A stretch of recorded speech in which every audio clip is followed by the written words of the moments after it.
One small, unimportant decision that you made that changed the whole trajectory of your life.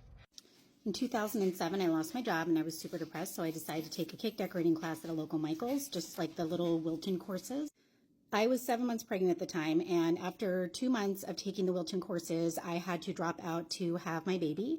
It was my third baby in 3 years. I had a newborn, a 1-year-old, and a 2-year-old all in diapers, and we couldn't afford for me to not work and stay home with the kids. So I decided that I was going to start a small cake decorating business out of my house. For 2 years, I ran a cake business out of my house, and I did everything. Every consultation, every delivery, I decorated every cake, I baked everything, and I also took care of 3 babies in diapers while my husband worked 10 to 12 hours a day and commuted 2 to 3 hours on top of that. After 2 years of this, I was chronically exhausted. I had severe carpal tunnel in my right hand and moderate to severe in my left, and I had to stop working to go get carpal tunnel surgery. And when I was recovering from the surgery, I told my husband, I cannot keep doing this. People that do this either have a bakery or they have a daycare. So my husband said, well, why don't we open a bakery? And I just thought that that was ridiculous, because what did I know about that? I had never gone to culinary school. I hadn't even gone to college. But my husband and I were both retail managers. So we were like, I think we could probably, run a business, but we couldn't get a loan. We got $5,000 from the SBA, and we ended up having to finance the bakery on our credit cards. We charged $125,000 on our credit cards. We wrote out those advance checks that you get with like the 0% interest for 12 months. We figured we had 12 months to pay back all of that credit card debt before the interest kicked in.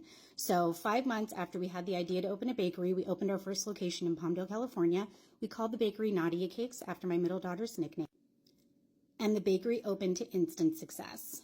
We had a line wrapped around the building. All the people that came and supported me while I worked on my house came out to support my new inline store. And a few months after the bakery opened, I got contacted by TLC's show Fabulous Cakes, and I got casted to do season 1. Then I got casted to do season 2. And then a few months after that, I went on Cupcake Wars on the Food Network, and I won. We decided that we wanted to open up another bakery, but we didn't want to do it in California. We wanted to live somewhere where there were seasons. So we packed up our 3 kids and we drove cross country for 5 weeks. We drove through 23 states to try and look for a state that we wanted to live in. And we loved Minnesota. So we packed up our house that we owned for 8 years, packed up our kids, and moved to Minnesota in the winter where we didn't know anyone and we had no family. We opened up 2 more locations, one in a suburb of Minneapolis and another one in a suburb of St. Paul. After a few years, we got the bakeries running really well. We got some really fantastic managers, so I decided to pursue my hobby, which was writing. And I ended up becoming a New York Times bestselling author for my rom-coms. And all of this happened because I took some cake decorating classes at a local Michael's.